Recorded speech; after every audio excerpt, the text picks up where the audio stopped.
मैं 7-8 महीने से गेट की तैयारी कर रहा हूँ। अब मुझे अब जाके पता चल रहा है कि मुझे कुछ याद ही नहीं हो रहा है। साला जब किसी का एक भी क्वेश्चन न बने तो वो कैसे करेगा प्रैक्टिस। मैं नहीं दे रहा टेस्ट सीरीज।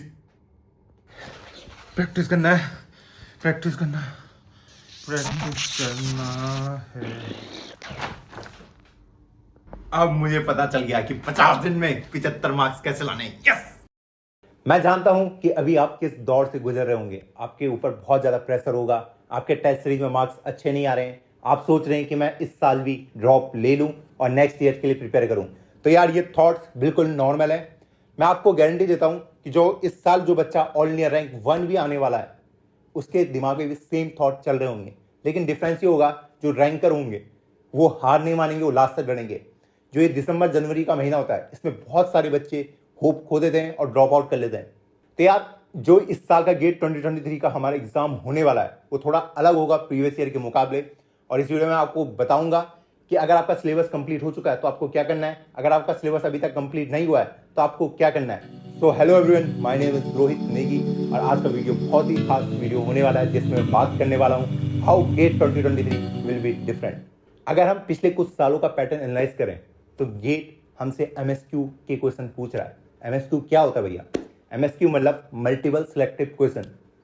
मतलब आपके पास 4 ऑप्शन होंगे, उसमें से एक ऑप्शन भी सही हो सकता है, 2 भी सही हो सकते हैं, 3 भी सही हो सकते हैं, 4 भी सही हो सकते हैं। अगर आप सारे सही करेंगे तभी आपको मार्क्स मिलेंगे। तो इसमें जो गेट है वो आपका थ्योरेटिकल नॉलेज, कितना आपने कितना डेप्थ में पढ़ा है किसी कॉन्सेप्ट को, वो चेक करने वाले हैं। अब शायद जो कोचिंग इंस्टीट्यूट हैं जो आपको न्यूमेरिकल सॉल्व करना तो सिखा देते हैं, आपको एक न्यूमेरिकल मशीन तो बना देते हैं, लेकिन वही बच्चा रैंक ला पाएगा जिसके कॉन्सेप्ट रियल में ही मजबूत हैं। तो जब भी आप कोई थ्योरी पढ़ें, कुछ भी पोर्शन पढ़े, उसके पीछे का रीजन भी ढूंढो कि क्या है। अभी टाइम थोड़ा कम है तो आप एक और मिस्टेक जो अक्सर बच्चे करते हैं इस टाइम पे, वो क्या करते हैं कि वो इंपॉर्टेंट टॉपिक पढ़ना शुरू कर देते हैं। सारे इंस्टीट्यूट या फिर सारे यूट्यूबर्स सब यही बताते हैं कि आप इंपॉर्टेंट टॉपिक पढ़ लो, लेकिन इसमें एक मिस्टेक है। बताऊं क्या?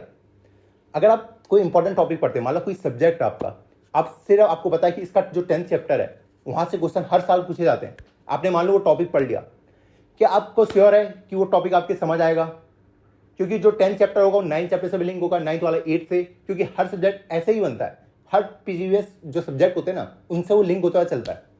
हमने देखा था जो पिछले साल गेट का एग्जाम हुआ था उसमें काफी कम बच्चे अपियर करे, काफी बच्चों ने अपनी जो प्रिपरेशन है वो स्पॉइल कर दी, जस्ट बिकॉज उन्हें लग रहा था गेट पोस्टपोन हो जाएगा, क्योंकि उस टाइम पे कोविड चल रहा था। इस साल भी शायद कुछ न्यूज आए कि भूकंप आ गया, भूचाल आ गया, लेकिन अगर आपका एग्जाम 5 फरवरी को है तो आपको पता होना चाहिए कि आपको 5 फरवरी के हिसाब से प्रिपरेशन करनी है। उसके बाद पोस्टपोन हो जाए कोई दिक्कत नहीं, लेकिन आप लोग अपना टाइम वेस्ट मत करना बिल्कुल भी।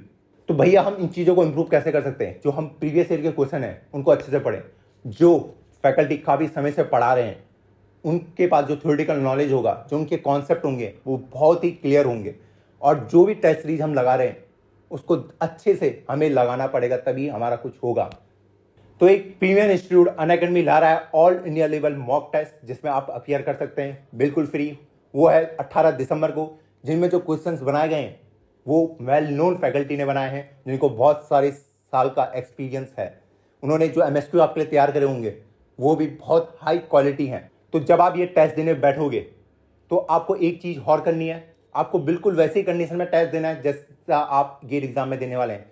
आप लैपटॉप या फ़ोन खोल के बैठोगे, बिल्कुल भी चीटिंग नहीं मारनी है, क्योंकि मैं बहुत बच्चों को देखता हूँ वो चीटिंग मारने की सोचते हैं, लेकिन हमें इस टेस्ट में बिल्कुल चीटिंग नहीं मारनी है।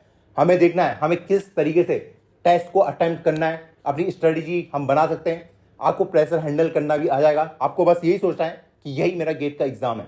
तो देखो यार, इस टेस्ट में हजारों बच्चे अपियर करेंगे, तो आपको पता चलेगा अभी आप कहाँ स्टैंड आउट करते हैं। अगर आप गेट 2023 या 24 या 25 के लिए अपियर करने वाले हो, आप इस टेस्ट में अपियर हो सकते हैं, देख सकते हैं कि अभी आपको कितना आता है, ऑल इंडिया लेवल आपकी रैंक क्या है, क्योंकि इसमें बहुत सारे बच्चे पार्टिसिपेट करने वाले हैं। उसके साथ ही आपको आपका डिटेल परफॉर्मेंस एनालिसिस मिलेगा विद वीडियो सॉल्यूशन। जो भी क्वेश्चन आपने करे हैं उनका भी सॉल्यूशन, जो नहीं करे उनका भी सॉल्यूशन।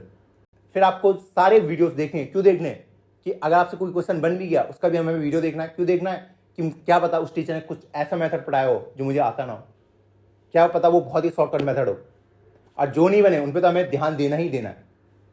तो यार ये टेस्ट 18 दिसंबर को आने वाला है, लिंक मैंने डिस्क्रिप्शन बॉक्स में दे रखा है। आप मेरा कोड रोहित123 यूज कर सकते हैं और टेस्ट के लिए फ्री में एनरोल हो सकते हैं। जब मैं अपने टाइम पे ऑल इंडिया लेवल के टेस्ट देना चाहता था, मैं नहीं दे पा रहा था। क्यों नहीं दे पा रहा था? क्योंकि हमें उसकी फीस भरनी होती थी और वो ऑफलाइन होता था, हमें दूसरी जगह जाके वो टेस्ट अटेम्प्ट करना पड़ता था। तो यार जाना, उसमें खर्चा, स्टे, तो इतने सारे खर्चे होते थे। तो आपके लिए बहुत ही बड़ी अपॉर्चुनिटी, आप इसको बिल्कुल ग्रैब करें। और इसके साथ अगर आपको कहीं भी कोई और टेस्ट सीरीज दिखती है क्वालिटी जो हाँ आपके लिए फ्री हो, तो आप बिल्कुल उनको दीजिए। अब जिन बच्चों का सिलेबस अभी तक इनकम्प्लीट है, उनको क्या करना है? तो यार सबसे पहली बात, आपको घबराना नहीं है। ठीक, आपके लिए डेडलाइन होगी कि आपको 10 जनवरी तक अपना सिलेबस कंप्लीट करना है। आप बोलेंगे भैया मेरे तो 5-6 सब्जेक्ट बचे हुए हैं। देखो, जितना हो पाता है उतना करना है। आपको बस ये नहीं करना कि फिर आप पूरी रेस में लग गए, आपने सिर्फ पढ़ दिया और आपको समझ कुछ नहीं आया। जितने सब्जेक्ट आपसे कंप्लीट हो पाते हैं 10 जनवरी तक, उतने करने हैं। जब भी आप पढ़ने बैठो, आपको पेन एंड पेपर लेके बैठना है, प्रॉपर जो भी वो समझा रहा है, क्योंकि अभी लास्ट का टाइम है। जब भी वो कुछ एक्सप्लेन करेंगे, आपके समझ में बहुत तेजी से आएगा। आप देखना ये वाली स्टडी, क्योंकि जब मैं अपने लास्ट टाइम पे था, तो उस टाइम पे मैं टॉपिक को बहुत जल्दी जल्दी पढ़ लेता था, ग्रैस्प भी जल्दी हो जाता है, क्योंकि इस टाइम पे थोड़ा प्रेशरेबल सिचुएशन भले ही है, लेकिन हमारा दिमाग भी उतना ही तेज चलता है इस टाइम पे। और जिन बच्चों का भी सिलेबस बचा हुआ है, उनको पहले इजी सब्जेक्ट चूज करने चाहिए जो बचे हुए हैं, क्योंकि मैं नहीं चाहता कि आप कोई कॉम्प्लेक्स सब्जेक्ट पकड़ें और उसमें आप अपना पूरा टाइम वेस्ट कर दें। जो इजी सब्जेक्ट है, स्कोरिंग सब्जेक्ट है, उनको सॉल्व करने की कोशिश करें, उनको पढ़ने की कोशिश करें। और बात रही टेस्ट सीरीज की, आपको टेस्ट सीरीज देनी है। ये मत करना कि जब मेरा पूरा सिलेबस कंप्लीट हो जाएगा मैं उसके बाद ही टेस्ट दूंगा। ठीक है, ये वाली गलती नहीं करनी है हमें। बहुत बच्चे ये गलती करते हैं कि जब मेरा पूरा सिलेबस कंप्लीट हो जाएगा मैं उसके बाद टेस्ट सीरीज अटेम्प्ट करूंगा। तो क्या इससे ये होता है, जब हम पूरा सिलेबस कंप्लीट करने जाते हैं उसके बाद हम टेस्ट सीरीज अटेम्प्ट करते हैं, तो काफ़ी चीज़ें ना आदमी भूल जाता है, बहुत सारे टॉपिक। तो अगर आप टेस्ट सीरीज देते रहेंगे तो आपको रिकॉल होते रहेंगी वो चीज़ें। तो यार आपको हफ्ते में 3 टेस्ट सीरीज देनी है। 2 आप सब्जेक्ट वाइज देंगे, जो भी सब्जेक्ट आप पढ़ रहे हैं, और 1 आप फुल लेंथ देंगे। एटलीस्ट एक फुल लेंथ आपको देना ही पड़ेगा। और जब भी आप टेस्ट सीरीज दो, उसके बाद आपको उसको एनालाइज भी करना है, जो भी टेस्ट सीरीज आप दे रहे हैं। और कोई भी इजी सब्जेक्ट वाला, कोई भी इजी टेस्ट सीरीज मत चूज करना कि आपके स्कोर बहुत हाई आ रहा है, आप 100% 90 मार रहे हो, तो आपको लगेगा कि आप टॉपर बनने वाले हो इस साल। तो जब आप रियल एग्जाम में जाओगे, रियल पेपर में जाओगे, तो आपको लगेगा यार मेरी प्रिपरेशन तो थी नहीं। तो यार टेस्ट सीरीज को भी थोड़ा वाइसली चूज करना। अगर आपने ले लिया कोई भी अच्छी खासी, तो उस पर ही बने रहो। जो 10 जनवरी के बाद हमारे पास 25 दिन होंगे, उसमें हम क्या करेंगे? लास्ट का 1 वीक में हम कुछ टेस्ट सीरीज नहीं करने वाले, उसमें हमारा सिर्फ रिवीजन चलेगा और उसमें हम रिलैक्स रहने की कोशिश करेंगे, अपने कॉन्सेप्ट को रिवाइज करेंगे, न्यूमेरिकल करेंगे और प्रीवियस ईयर की बुक पे ध्यान देंगे। लेकिन जो 20 के 18 दिन बचे हैं मेरे 25 डे में से, उसमें हम टेस्ट सीरीज देंगे। हर अल्टरनेट डे हमको टेस्ट सीरीज देना ही देना है। और उसके साथ ही हमें अपने प्रीवियस ईयर के क्वेश्चन और रिवीजन, वो सब कुछ पैरेलली आपका चलना चाहिए। क्योंकि यार रिवीजन ना एक बहुत ही इंपॉर्टेंट टूल है गेट एग्जाम के लिए, हमेशा याद रखना कि रिवीजन वो फ्यूल है जो आपकी जो कार है, जो आपकी मर्सिडीज है, उसको चलाएगा। अब मैं उन बच्चों की बात करूंगा जिनका सिलेबस कंप्लीट हो गया। अब आपको क्या करना है? आपके जो भी टॉपिक हैं उनको आप रिवाइज करना शुरू करो। रिवाइज कैसे करना है? पेन एंड पेपर लेके बैठना है। ऐसा नहीं कि आप ऐसे ऐसे पन्ने पलट रहे हैं। जो भी आपको इंपॉर्टेंट चीजें दिखती हैं वो आपको पेन से लिखते जानी है। इससे क्या होगा? आपके जो दिमाग है वो चलना शुरू होगा, जो आपका सबकॉन्शियस माइंड है उनको रिकॉल करना शुरू कर देगा जो भी चीजें आपने पढ़ी हैं। अगर हो सके तो आप एक और शॉर्ट नोट्स खुद के लिए बना सकते हैं, वेल डिटेल, कि हाँ ये टॉपिक इंपॉर्टेंट है, जो गलतियां मैं कर रहा हूं उनको भी आप नोट डाउन कर सकते हैं। और आपको हर अल्टरनेट डे टेस्ट सीरीज देनी है। और अब आप सब्जेक्ट वाइज ना देकर फुल लेंथ टेस्ट सीरीज पे ही ध्यान दें। फुल लेंथ टेस्ट दो, देखो आप क्या गलतियां कर रहे हैं, उनको एनालाइज करो। 3 घंटे भले आपने टेस्ट दिया, लेकिन अगर उसके बाद आप उसको एनालाइज नहीं कर पा रहे हो, तो यार आपका पूरा टाइम वेस्ट होने वाला है।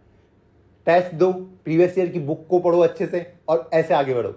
इसमें भी जो हमारा लास्ट का 1 वीक होगा, उसमें हम टेस्ट सीरीज नहीं लेंगे, उसमें हम सिर्फ रिवीजन करेंगे पेन एंड पेपर के साथ। और आप क्या कर सकते हो? जो भी आपका वीक सब्जेक्ट है उसको पिक करो, उसको रिवाइज करने की कोशिश करो कि उसमें मेरे कॉन्सेप्ट और ज़्यादा मजबूत बन जाए, क्योंकि अभी आपके पास टाइम है। 10 जनवरी तक आपको यही करना है कि जो सब्जेक्ट मेरे वीक हैं उनको मैं स्ट्रॉन्ग करने की कोशिश करूँ।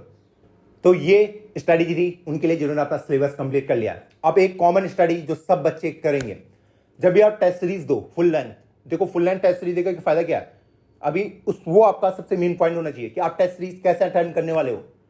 क्या मैं पहले सिर्फ मैथ के क्वेश्चन करूं, या फिर मैं पहले एप्टीट्यूड के क्वेश्चन करूं, क्योंकि आप तो मिक्सअप होके आते हैं सारी क्वेश्चन, या फिर पहले मैं न्यूमेरिकल कर लूं, या पहले मैं जो भी आपकी स्ट्रेटेजी है, या पहले मैं 1 मार्क्स से क्वेश्चन कर लूं, जो भी आपकी स्ट्रेटेजी है उसको अभी आप बनाओ। उसको कल में मत छोड़ो। अब जो स्ट्रेटजी आपके लिए बेस्ट वर्क करती है उस पर आप टिकना। वो आप कैसे करोगे? जब आप 5-6 टेस्ट दे दोगे, आपको पता चलेगा अच्छा मैं इस तरीके से इन क्वेश्चन को कर सकता हूं, मेरे लिए ये स्ट्रेटजी काम आ रही है। क्योंकि हर पर्सनैलिटी अलग होती है, तो हर पर्सनैलिटी के लिए हर एक स्ट्रेटजी अलग होगी, ये बात ध्यान रखो। और नेक्स्ट चीज जो आप कर सकते हैं, जो भी आपके सोशल मीडिया अकाउंट है सब कुछ बंद कर दो भाई, सब कुछ। आपका इंस्टाग्राम है, व्हाट्सएप है, टेलीग्राम है, कुछ भी है सब बंद कर दो। हो सके यूट्यूब भी बंद कर दो। अगर यूट्यूब में आ भी रहो ना, सिर्फ सक्सेस स्टोरी देखो, जिन्होंने गेट निकाला है वो आईआईटी में है, बस उनकी स्टोरी सुनो। मैं तो ऐसे ही खुद को मोटिवेट करता था। मैं आरवीआर सर के जो बच्चे का इंटरव्यू लेते थे मैं उनको देखता रहता और उससे मुझे बहुत ज़्यादा मोटिवेशन मिलता था। तो मैं फालतू ज़्यादा वीडियो नहीं देखता था। अगर आप बहुत सारे इन्फ्लुएंसर को फॉलो कर रहे हैं, मैंने कहा आप मुझे फॉलो करें, लेकिन आप सिर्फ एक इन्फ्लुएंसर को फॉलो करें। अब मैच टू मैच दो। क्यों बोल रहा हूँ मैं? तो क्या जो भी इन्फ्लुएंसर आएगा वो अपने जो पर्सनल एक्सपीरियंस है वो आपसे शेयर करेगा। फिर आपको लगेगा यार ये वाला पॉइंट मैंने छोड़ दिया, इस इन्फ्लुएंसर का मैंने ये वाला पॉइंट छोड़ दिया। तो यार वो अब अगर आप किसी को फॉलो ना भी करें, खुद अपना दिमाग भी लगाइए तो आपकी रैंक आ जाएगी। तो यार मैंने इतने सारे पॉइंट्स आपको ऑलरेडी बता दिए कि अभी ये सोशल मीडिया वगैरह छोड़ने का आपके लिए पास परफेक्ट टाइम है। जब मैं गेट की तैयारी कर रहा था, मैंने 6 से 7 महीने पहले ही सारे सोशल मीडिया छोड़ दिए थे। मैं सिर्फ यूट्यूब ही चलाता था, उसमें भी मैं सक्सेस स्टोरी देखता था, बाकी और कुछ भी मैं फॉलो नहीं करता था। तो यार आपको थोड़े टफ कॉल लेने पड़ेंगे लाइफ के लिए। दोस्तों के साथ थोड़ा घूमना फिरना कम करना पड़ेगा, पढ़ाई में ज़्यादा ध्यान देना पड़ेगा। 7-8 घंटे एटलीस्ट पढ़ना आपको चाहिए इस टाइम पे। अब बात करते हैं थोड़े मोटिवेशन की। यार मैं जानता हूँ कि आप में से बहुत सारे बच्चे से सोच रहे होंगे यार मैं ड्रॉप ले लेता हूँ, मुझसे नहीं हो पाएगा। तो यार मैं चाहता हूँ कि आप अपना बेस्ट शॉट दें इसी बार। आप अपनी तैयारी ऐसे करें कि यही साल मेरा लास्ट साल है, इस तरीके से आपकी तैयारी होनी चाहिए। अभी नेक्स्ट ईयर के बारे में मत सोचो। मैं भी हर बार यही सोचता था कि यार मैं फेल होने वाला हूँ, मुझसे नहीं हो पाएगा, टेस्ट सीरीज में मार्क्स कम आ रहे हैं। तो क्या ये सब कुछ नॉर्मल है। आपको बस ये देखना है कि मैं इस बार अपना बेस्ट शॉट दूंगा। और उसके साथ ही जो फीलिंग प्रेशर है वो बहुत ही ज़्यादा नॉर्मल है। कभी ये मत सोचो ना कि यार मैं प्रेशर फील करूँगा, ये एबनॉर्मल है। देखो यार प्रेशर वो बंदा फील नहीं करेगा जिसने तैयारी ही नहीं करी है। आप खुद सोचो, आप किसी चीज़ में एक्सपर्ट हो ही नहीं, यार कोई आपसे वो क्वेश्चन पूछ दे तो आपको कोई प्रेशर फील होगा। आप बोलेंगे मुझे पढ़ा ही नहीं है क्वेश्चन, मैंने पढ़ा ही नहीं है टॉपिक। अगर मैं अभी आपसे लॉ के क्वेश्चन पूछ लूँ तो आपको कुछ प्रेशर ही फील नहीं होगा। लेकिन अगर मैं आपसे गेट के क्वेश्चन पूछने लग जाऊँ आपको अचानक से प्रेशर फील होगा, है ना, कि आपको आए ना आए। तो ये चीज़ें याद रखनी है। जब आपकी प्रिपरेशन होगी तभी प्रेशर फील होता है। तो ये सब चीज़ें नॉर्मल है। बाकी यार मेहनत करिए, पक्का रंग आएगी। मैं बता रहा हूँ, जो लक होता है ना वो मेहनत से ही लिखा जाता है। ये मत सोचो कि लक हर इंसान कैरी करता है। जो आपने मेहनत करी है वो आपको मिलेगा ही मिलेगा, कोई और उसको खा नहीं सकता आपका। लास्ट में आपको एक पॉइंट बोलना चाहूँगा। अगर आपने एक जनरल पैटर्न देखा होगा, जो भी टॉपर लोग होते हैं उनकी स्ट्रैटेजी बिल्कुल अलग होती है। क्यों होती है? क्योंकि वो स्ट्रैटेजी वो खुद बनाते हैं। तो आप अपने हिसाब से अपने के लिए स्ट्रैटेजी बनाओ। जरूरी नहीं जो वीडियो में मैंने पॉइंट्स बोले वो आप बिल्कुल ब्लाइंडली फॉलो करो। अपना दिमाग लगाओ। मैं यही चाहता हूँ कि आप अपना दिमाग लगाना भी स्टार्ट करें। आप मैच्योर लोग हो तो आपको ये चीज़ें बहुत अच्छे से समझ आ रही होंगी कि मैं क्या पॉइंट डिलीवर आपको करना चाहता हूँ। तो यार इसी के साथ मैं अपनी वीडियो को एंड करूँगा और जाके आप रजिस्टर कर लें ऑल इंडिया मॉक लेवल के टेस्ट में 18 दिसंबर को होने वाला है। मिलता हूँ आपको किसी नई वीडियो में, तब तक के लिए बाय बाय।